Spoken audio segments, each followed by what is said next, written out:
తాకట్లో ఉన్న మీ బంగారానికి one and only solution prime gold hub మాత్రమే. కాంటాక్ట్ 8499938881. వరుస ఫ్లాపులతో పరేషాన్ అవుతున్న కొండన్న కింగ్డమ్ తో బాక్సాఫీస్ కి కింగ్ అవుదామని మన ముందుకొచ్చాడు. కానీ కామన్ మ్యాన్ గానే మిగిలిపోయాడు అనిపిస్తోంది. హై ఎక్స్పెక్టేషన్స్ మధ్య ఈ సినిమా రిలీజ్ అయింది. విజయ్ దేవరకొండ హీరోగా వచ్చిన చాలా సినిమాలు తనకి మంచి గుర్తింపును సంపాదించి పెట్టాయి. అయితే రీసెంట్ గా ఆయన చేసిన సినిమాలన్నీ వరుసగా ఫ్లాపులు ఎదుర్కోవడంతో ఆయన కొంతవరకు వెనకబడ్డాడు. రీసెంట్ గా ఆయన చేసిన కింగ్డమ్ సినిమా ఈ రోజు మన ముందుకొచ్చింది. మరి ఈ సినిమా ఎలా ఉంది, సగటు ప్రేక్షకుడిని మెప్పించిందా లేదా అనే విషయాలను మనం ఒకసారి తెలుసుకునే ప్రయత్నం చేద్దాం. ముందుగా ఈ సినిమా కథ విషయానికి వస్తే, సూరి అనే ఒక పోలీస్ ఆఫీసర్ కొన్ని కారణాల వల్ల అండర్ కవర్ ఆపరేషన్ చేయాల్సి వస్తుంది. ఈ పాత్రలోనే విజయ్ దేవరకొండ చేశాడు. ఇక దానికోసం ఆయన శ్రీలంకలోని ఒక జైల్లో ఉండాల్సిన పరిస్థితి అయితే ఏర్పడుతుంది. అక్కడ క్రిమినల్ గా ఉన్న సత్యదేవ్ను చంపడానికి వెళ్తాడు. అయితే మాఫియా మొత్తానికి డాన్ గా ఉంటున్న సత్యదేవ్ తన సొంత అన్నయ్య అని తెలుసుకున్న సూరి సత్యదేవ్ అలా మాఫియాలోకి రావడానికి గల కారణాలేంటో తెలుసుకుంటాడు. ఇక ఆ తర్వాత వాళ్ళ అన్నయ్యను కాపాడడానికి ప్రయత్నం చేస్తూ ఉంటాడు. పోలీసులకు సూరికి మధ్య ఒక పెను యుద్ధమే జరుగుతుంది. మరి తన అన్నయ్యను కాపాడుకున్నాడా లేదా అనేది తెలియాలంటే మాత్రం మీరు సినిమా చూడాల్సిందే. ఇదే విషయాన్ని డైరెక్టర్ ట్రైలర్లోనే చాలా క్లారిటీగా చెప్పేశాడు. ఈ సినిమాపై కొంచెం అనాలిసిస్ చేస్తే, ఈ సినిమాని డైరెక్టర్ గౌతమ్ తిన్ననూరి చాలా యాక్షన్ డ్రామాగా తెరకెక్కించడమే కాకుండా బ్రదర్స్ సెంటిమెంట్ తో తీసి ప్రేక్షకులను మైమర్పించే ప్రయత్నం అయితే చేశాడు. సినిమా స్టార్ట్ అయినప్పటి నుంచి చాలా ఎంగేజింగ్ గా తీసుకెళ్లడమే కాకుండా కథలో పెద్దగా వేరియేషన్స్ లేకపోయినా కూడా ప్రతి ప్రేక్షకుడిని ఈ సినిమా హుక్ చేస్తూ ముందుకు తీసుకెళ్తుంది.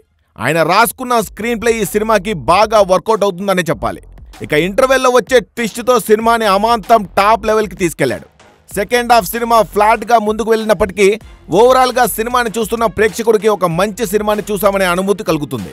ఇక ఫస్ట్ హాఫ్ యాక్షన్ డ్రామాగా తెరకెక్కించి సెకండ్ హాఫ్ లో సెంటిమెంట్ ఎక్కువగా చూపించే ప్రయత్నం చేశారు.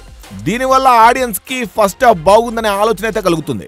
కానీ సెకండ్ హాఫ్ లో చూపించిన ఎమోషన్స్ ఇంకాస్త వర్కౌట్ అయి ఉంటే చాలా బాగుండేది.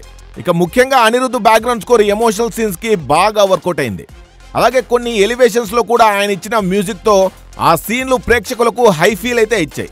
ఇక గౌతమ్ తిన్ననూరి ఇంతకుముందు సాఫ్ట్ సినిమాలు చేసినప్పటికీ ఈ సినిమాతో యాక్షన్ డైరెక్టర్ గా చాలా మంచి గుర్తింపు సంపాదించుకున్నాడు.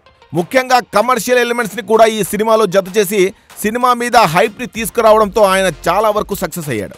ఇక ఆర్టిస్టుల పర్ఫార్మెన్స్ విషయానికి వస్తే, విజయ్ దేవరకొండ ఇంతకుముందు ఎన్నడూ చేయనటువంటి ఒక డిఫరెంట్ పాత్రలో కనిపించి ఆడియన్స్ ని మెస్మరైజ్ చేశాడు.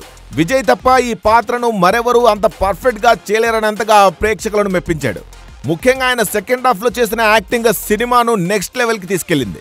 గత సినిమాల్లోని విజయ్ యాక్టింగ్ తో పోలిస్తే ఈ సినిమాలో చేసిన యాక్టింగ్ లో మెచ్యూరిటీ కూడా చాలా వరకు కనిపించింది. ఇంతకుముందు ఆయన ఏ డైలాగ్ చెప్పినా కూడా అర్జున్ రెడ్డి ఫ్లేవర్ లోనే ఉండేది.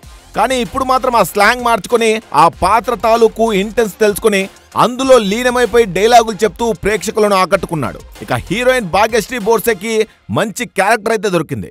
ఆమె పర్ఫామ్ చేయడానికి స్కోప్ ఉన్న పాత్ర అయినప్పటికీ ఆమె తన పూర్తి నటనను చూపించి రంజింపచేసే ప్రయత్నం అయితే చేసింది. ఇక సత్యదేవ్ సైతమో దేవరకొండ అన్నగా మాఫియా డాన్ గా మెప్పించే ప్రయత్నం చేశాడు. ఇప్పటి వరకు డిఫరెంట్ పాత్రలు చేస్తూ వస్తున్న సత్యదేవ్ కి ఈ క్యారెక్టర్ ఒక స్పెషల్ అట్రాక్షన్ గా నిలిచింది.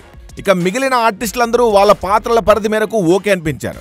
ఇక టెక్నికల్ అంశాల విషయానికి వస్తే మొదటగా మాట్లాడాల్సింది అనిరుద్ధ్ మ్యూజిక్ గురించి. అనిరుద్ధ్ సాంగ్స్ పరంగా నిలబెట్టే ప్రయత్నం అయితే చేశాడు. ముఖ్యంగా ఈ సినిమాలో సిచ్యువేషన్ కి తగ్గట్టుగా బ్యాక్గ్రౌండ్ స్కోర్ ని అందించి సినిమా చూస్తున్న ప్రేక్షకుడిలో ఒక హై ఫీల్ అయితే కలిగించాడు. ఈ మూవీలో వచ్చిన ప్రతి ఎపిసోడ్ సైతం ప్రేక్షకులను మెప్పించే ప్రయత్నం అయితే చేశాయి. ఇక సినిమాకు మెయిన్ గా చెప్పాల్సింది సినిమాటోగ్రఫీ గురించి. ఈ సినిమాకు మెయిన్ ప్లస్ పాయింట్ విజువల్స్. మీరు ఆల్రెడీ ట్రైలర్ లోనే చూసుంటారు. ఈ సినిమా విజువల్స్ ఇంటర్నేషనల్ లెవెల్లో ఉన్నాయి. ఈ సినిమాకి ప్లస్ పాయింట్స్ చెప్పాలంటే విజయ్ దేవరకొండ యాక్టింగ్, గౌతమ్ డైరెక్షన్, కొన్ని ఎలివేషన్ సీన్స్, ఇక అనిరుద్ధ్ ఇచ్చిన మ్యూజిక్ అయితే ఈ సినిమాకి ప్లస్ పాయింట్స్ గా చెప్పుకోవచ్చు. ఇక సినిమాకి మైనస్ పాయింట్స్ అయితే స్క్రీన్ ప్లే, సెకండ్ హాఫ్ లో వచ్చే కొన్ని సీన్స్ అని చెప్పాలి. స్క్రీన్ ప్లే ఎందుకు చెప్తున్నానంటే సెకండ్ హాఫ్ కొంచెం లాగ్ అయినట్టు అనిపించింది. మొత్తంగా అయితే ఈ సినిమాకి నేనిచ్చే రేటింగ్ అయితే 3/5. ఎలాంటి ఎక్స్పెక్టేషన్స్ లేకుండా ఈ సినిమాకి వెళ్తే మాత్రం చాలా బాగా ఎంజాయ్ చేయొచ్చు. అందరినీ ఎంటర్టైన్ అయితే చేస్తుంది ఈ సినిమా. కానీ ఎన్నో ఎక్స్పెక్టేషన్స్ పెట్టుకుని వెళ్ళిన ఆడియన్స్ అయితే ఈ సినిమా ఆడియన్ ఎక్స్పెక్టేషన్ ని రీచ్ కాలేదనిపిస్తుంది. మొత్తంగా విజయ్ దేవరకొండ చేసిన ఈ ప్రయత్నం అయితే కాస్త వరకు ఫలించినట్లు అనిపిస్తోంది. రొటీన్ జోనర్ నుంచి ఒక డిఫరెంట్ జోనర్ లోకి వచ్చి తన యాక్టింగ్ పర్ఫార్మెన్స్ తో అందరినీ మెస్మరైజ్ చేస్తున్నాడు విజయ్ దేవరకొండ. మరి కింగ్డమ్ మూవీని మీరు కూడా చూసుంటే మీ అభిప్రాయాన్ని కామెంట్ రూపంలో తెలియజేయండి.